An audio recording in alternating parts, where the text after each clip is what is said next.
2020년 6월 1일 작은마을교회 말씀 묵상을 시작합니다. 우리 다 함께 찬송가 539장 함께 찬양하겠습니다.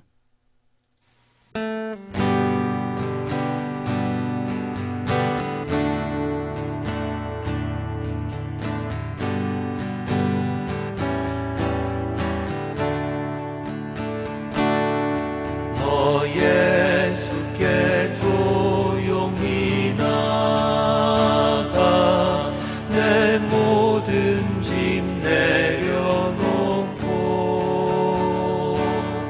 주 십자가 사랑을 믿어 죄사함을 너 받으라. 주 예수께 조용히 나가 내 마음을 쏟아놓으라.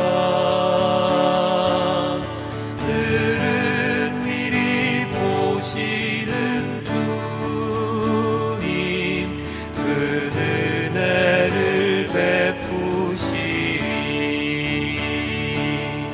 주 예수의 은혜를 입어 내 슬픔이 없어지리. 내 이웃을 늘 사랑하여 너 받은 것 거저주라. 주 예수께 조용히 나가 내 마음을 쏟아놓으라. 늘은 미리 보시는 주님 그 은혜를 베푸시리. 주 예수를 친구로 삼아 늘 내 옆에 모시어라. 그 영원한 생명 샘물에 내 마른 목 죽이어라. 주 예수께 조용히 나가 내 마음을 쏟아놓으라. 늘은 미리 보시는 주님 그 은혜를 베푸시리. 너 주님과 사귀어 살면 새 생명이 넘치리라. 주 예수를 찾는 이 앞에 참 밝은 빛 비추어라. 주 예수께 조용히 나가 내 마음을 쏟아놓으라.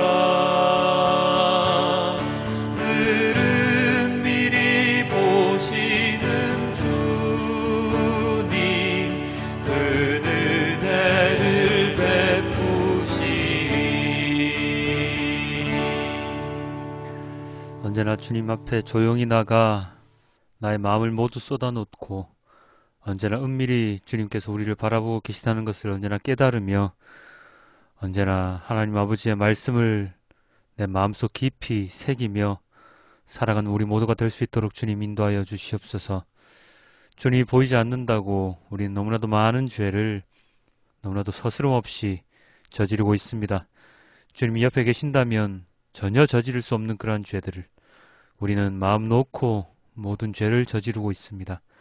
이러한 저희를 용서하여 주시고 제 마음속에 있는 제 어깨에 있는 모든 짐들 주님께 다 내려놓고 주님 앞에서 무릎 꿇고 눈물로써 회개의 기도를 드릴 수 있도록 주님 제 마음을 위로하여 주시고 저희를 보살펴 주시옵소서. 이 모든 말씀 우리 주 예수 그리스도의 이름으로 기도드렸습니다. 아멘. 오늘의 말씀은 이사야 66장 5절부터 14절까지의 말씀입니다. 주님의 말씀을 떨리는 마음으로 받아들이는 사람들아, 너희는 그의 말씀을 들어라.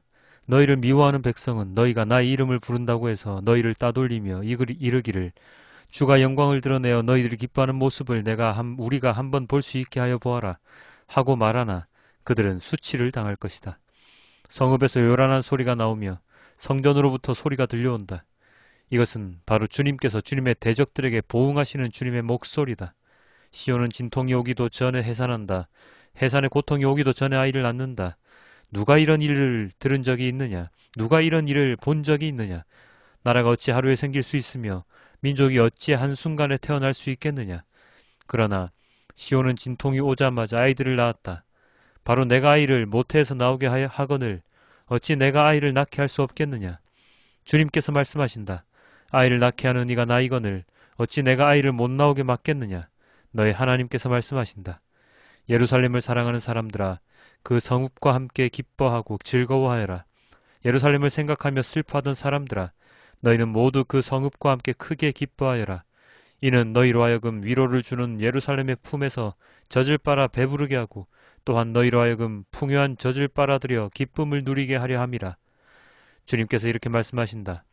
내가 예루살렘의 평화가 강물처럼 넘치게 하며 문나라의 북이 영화가 시냇물처럼 넘쳐서 흘러오게 하겠다. 너희는 예루살렘의 젖을 빨며 그 팔에 안기고 그 무릎 위에서 귀여움을 받을 것이다.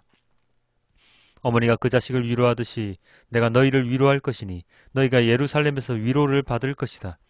너희가 이것을 보고 마음이 기쁠 것이며 너희의 뼈들이 무성한 풀처럼 튼튼할 것이다. 그리고 주님의 권능이 종들에게 알려지며 주님께서 원수들에게 진노하실 것이다.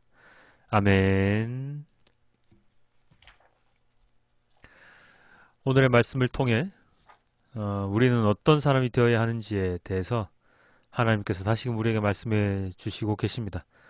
우리는 어떤 사람이어야 합니까? 교회를 다니는 사람이어야 하지요? 하나님을 믿는 사람이어야 하지요? 하나님의 은혜를 간구하는 자들이어야 하지요? 맞습니다. 그런데 이 모든 것에 앞서서 명확하게 하나님께서 우리들에게 이런 명제를 주셨습니다. 5절입니다. 주님의 말씀을 떨리는 마음으로 받아들이는 사람들아, 너희는 그의 말씀을 들어라. 하나님의 말씀을 떨리는 마음으로 받아들이는 사람들, 하나님은 우리에게 이런 자들이 되라고 하셨습니다. 언제요? 방금요. 뒷구절을 보면 어떻게 되어 있습니까? 하나님 말씀을 떨리는 마음으로 받아들이는 사람들이 어떤 상황에 처하게 됩니까? 그들을 미워하는 자들이 조롱을 받게 되죠. 그들을 미워하는 자들이 하나님 말씀을 떨리는 마음으로 받아들이는 사람들을 조롱합니다. 근데 그 조롱하는 자들은 어떻게 됩니까? 하나님께서 수치를 당하게 하신다고 하셨습니다. 자, 그러면 하나님께서 수치를 당하게 하는 자가 되어야 합니까? 아니면 조롱을 당하더라도 하나님께서 수치를 당하게 하는 사람의 맞은편에, 그러니까 조롱을 받는 사람이 되어야 합니까? 답이 나오죠. 그래서 우리들은 하나님의 말씀을 떨리는 마음으로 받아들이는 사람이 되어야 한다고 제가 조금 전에 강하게 말씀드린 것이었습니다. 어제는 어떤 사람에 대한 이야기를 했지요? 기억나십니까? 겸손한 사람, 회개하는 사람, 하나님을 경외하고 복종하는 사람에 대한 이야기를 했었는데요. 오늘도 같은 맥락입니다. 하나님의 말씀을 떨리는 마음으로 받아들이는 사람들은 어제 말한 하나님께서 좋아하시는 사람, 바로 그들과 다를 바 없지요. 오늘은 여기에 덧붙여서 하나님이 좋아하시는 사람들을 조롱하고 핍박하는 자들에 대한 이야기를 우리에게 해주시는데요. 그들은 어떤 사람들일까요? 6절에 이렇게 되어 있습니다. 성읍에서 요란한 소리가 나오며 성전으로부터 소리가 들려온다. 이것은 바로 주님께서 주님의 대적들에게 보응하시는 주님의 목소리이다. 자, 무슨 소리가 들린다고요? 성읍에서 요란한 소리가 들리고요. 성전으로부터 또 소리가 들립니다. 근데 마지막에 이것은 주님의 대적들에게 보응하시는 주님의 목소리다 라고 되어 있죠. 성읍에서 요란한 소리, 성읍에 있는 대적들을 주님께서 보응하시는, 성전으로부터의 소리, 성전으로부터 성전 안에 있는 하나님을 대적하는 자들을 주님께서 보응하시는 소리. 이렇게 세 가지의 소리입니다. 이해가 되시죠? 자, 이 말씀은 성읍에서도 성전에서도 하나님의 뜻을, 하나님의 말씀을 대적하는 자들이 거기에 있다는 뜻인데요. 무슨 뜻입니까? 하나님을 믿지 않는 자들은 물론 이거니와 하나님을 믿는 자들 또한 하나님을 대적하는 자들이 있다는 뜻이죠. 성읍에서 나오는 요란한 소리는 하나님을 믿지 않는 자들의 요란한 소리일 테고, 성전으로부터의 소리는 하나님을 믿는 자들의, 그렇지만 하나님을 대적하는 자들의 소리일 것이기 때문입니다. 어제 본문에 어떤 말씀이 있었습니까? 제사를 지내는데, 번제를 지내는데, 화목제를 지내는데 온전한 마음으로 지내지 않는 자들에 대한 이야기가 나왔었지요. 나는 너희들의 그 제사를 받지 않을 것이다 라고 하나님께서 말씀하셨는데, 사실 그들 자신은 하나님을 믿는 자들이라고 생각하던 자들이었습니다. 누군데요? 제사장급 되는 사람들이었지 않습니까? 그렇습니다. 하나님을 대적하는 자들은 하나님을 믿는 자들 가운데도 있고 하나님을 믿지 않는 자들 가운데도 있습니다. 하나님을 믿는 자들은 자신들이 어쩌면 하나님을 충실히 믿고 있다고 생각할지도 모릅니다. 그런데 결론적으로는 하나님을 대적하는 자들이 되어버렸지요. 그렇게 될 수밖에 없는 이유, 과연 무엇이겠습니까? 그렇게 될 수밖에 없는 요인은 무엇이겠습니까? 바로 하나님의 말씀을 제대로 알지 못하기 때문입니다. 그들은 하나님의 말씀은 알지도 못한 채 하나님을 믿는 신앙의 시스템, 종교화된 제도를 믿는 자들입니다. 그들의 특성이 뭐라고요? 아주 열심히 모든 신앙생활을 하지만 그 모든 것의 결론은 바로 자신의 안위를 위함이죠. 자기가 편하게 살려고, 자기 가족이 잘 살게 하려고, 그래서 하나님 한 분만 믿는 것이 아니라 여러 신들도, 우상들도 함께 믿게 되는 그런 현상이 벌어지게 됩니다. 예수님을 못 박았던 제사장들, 종교 지도자들, 어떤 자들이었습니까? 자신들의 권력을 지키기 위해서, 자신들의 금은 보화를 지키기 위해서 하나님의 말씀을 잘 아는 자들임에도 불구하고 그 말씀을 왜곡해서 사람들에게 들려주며 자신들을 신격화시켰던, 돈을, 성전을 우상시했던 그러한 자들이지 않습니까?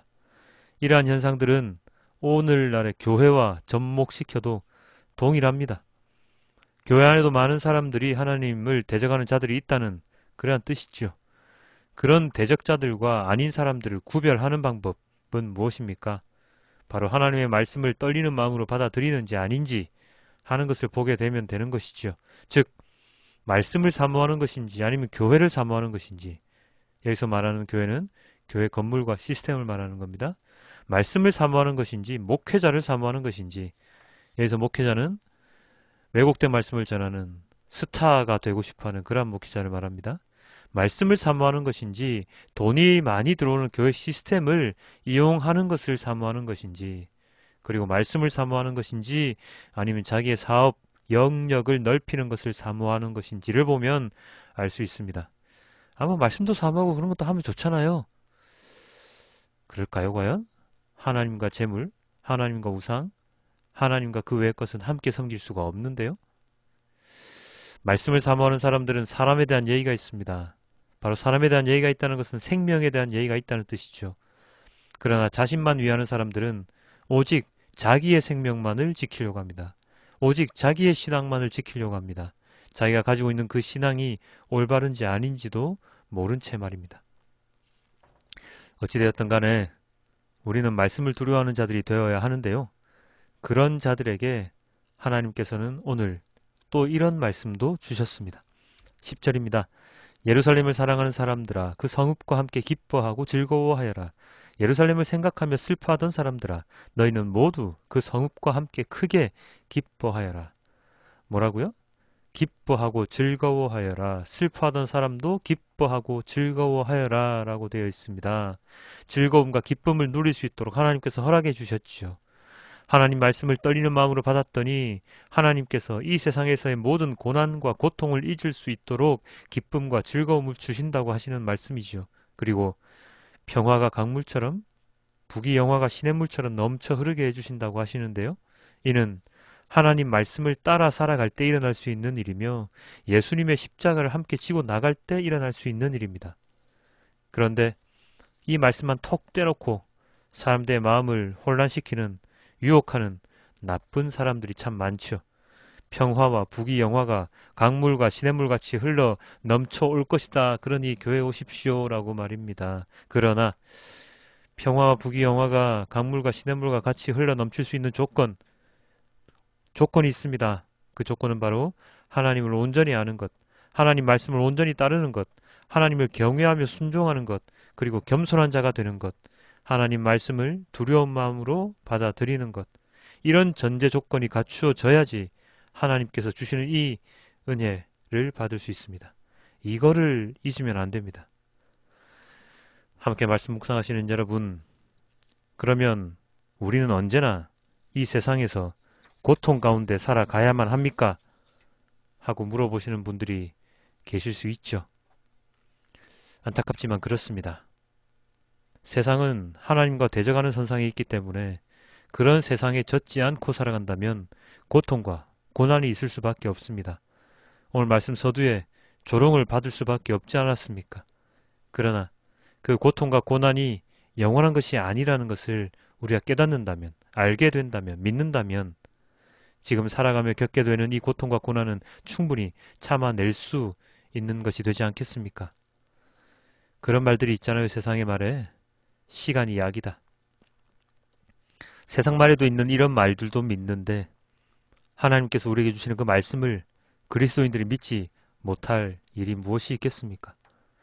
그 기대가 너무나 커가지고 조급함이 생겨서 아마도 더 힘들지도 모르지만 우리가 하나님 말씀을 온전히 따라가 살아가는 자가 될 때에, 그런 노력을 끝까지 해낼 때에 우리는 고통 가운데 하나님의 은혜를, 사랑을, 그리고 하나님의 기적과도 같은 치유하심을 받아서 정말로 우리가 기다리는 진정한 하나님 나라를 함께 보게 될 것입니다. 하나님을 대적하는 자로서 세상에서는 부귀영화를 누리며 떵떵거리며 살아가지만 결국에는 하나님의 수치를 당하는 자가 아니라 지금은 조금 힘들어도 조롱당해도 얼마 지나지 않아 찾아올 하나님 나라를 생각하며 오늘도 튼튼히 무성한 풀처럼 튼튼한 뼈를 주시는 하나님을 생각하며 6월의 첫날을 보내시길 주님께 기도드립니다. 오늘의 말씀을 메시지 성경을 함께 보시고 말씀을 맺도록 하죠. 그러나 하나님의 말씀에 떨며 응답하는 너희여, 그분이 너희에게 하시는 말씀을 들어라. 나로 인해 너희가 친족들의 미움을 받고 쫓겨난다. 그들은 어디 하나님의 영광을 보여줘 봐라. 하나님이 그렇게 위대한 분이라면 우리는 지금 왜 행복하지 못한 거지? 하며 너희를 조롱한다. 그러나 결국 부끄러움을 당할 자들은 그들이다. 성읍에서 우르릉대는 천둥 소리가 들려온다. 성전에서 한 음성이 울려 나온다. 당신의 적들에게 심판을 내리시는 하나님의 음성이다. 진통이 오기도 전에 아기를 낳았다. 산고를 겪기도 전에 아들을 낳았다. 이런 일을 들어본 적이 있느냐? 이런 일을 본 사람이 있느냐? 하루 만에 나라가 태어날 수 있느냐? 눈 깜짝할 사이에 민족이 태어날 수 있느냐? 그러나 시온은 산고 없이 아이들을 낳았다. 모태를 여는 내가 아기를 낳게 해주지 않겠느냐? 아기를 낳게 해주는 내가 모태를 닫아 버리겠느냐? 예루살렘아 기뻐하여라. 그녀를 사랑하는 모든 자들아 즐거워하여라. 그녀를 생각하며 눈물 흘렸던 너희여, 이제 함께 즐거이 노래 불러라. 갓 태어난 너희여, 그녀의 젖가슴에서 마음껏 젖을 빨아라. 그 풍족한 젖을 실컷 빨며 마음껏 즐거워해라. 하나님의 메시지다. 나는 견고한 평안이 강물처럼, 민족들의 영광이 홍수처럼 그녀에게 쏟아져 들어가게 할 것이다. 너희는 그녀의 젖을 빨고 그녀의 품에 안길 것이며 그녀의 무릎 위에 놓을 것이다. 어머니가 제 자식을 위로하듯 내가 너희를 위로해 줄 것이다. 예루살렘에서 너희가 위로를 얻을 것이다. 너희는 이 모든 것을 보고 기쁨으로 충만하니라. 사기가 충천하리라. 하나님께서 너희 편에 서시며 당신의 원수들을 대적하시는 모습이 명백하기 때문이다. 아멘. 주님 너무나도 감사합니다. 주님의 말씀을 두려워할 줄 아는 자, 주님의 말씀을 따르는 자가 될 수 있도록 주님 인도하여 주시옵소서. 조롱받는 것을 두려워하지 않고 오직 하나님 말씀에 따라 살아가지 않는 것을 두려워하는 자가 되도록 주님 저희를 인도하여 주시옵소서. 주님의 말씀을 하루하루 묵상할 수 있도록 저희를 인도하여 주시고 주님의 말씀을 묵상할 때마다 주님을 기억하며 주님께서 우리에게 주시는 그 사랑과 은혜 그리고 주님의 그 공의 주님의 말씀을 따라 살지 않았을 때에 우리를 심판하시겠다고 말씀하셨던 그 말씀을 잊지 않고 살아갈 수 있도록 주님 도와주시옵소서. 언제나 주님과 함께 동행하고 싶다고 기도하면서도 순간순간 나쁜 짓을 저지르고 싶은 마음도 더욱더 많이 듭니다. 그러한 마음이 완전히 사라지기는 힘들겠지만 순간순간마다 주님을 생각하며 그 유혹을 뿌리치는 우리 모두가 될 수 있도록 주님 인도하여 주시옵소서. 이 모든 말씀 우리 주 예수 그리스도의 이름으로 기도드렸습니다. 아멘.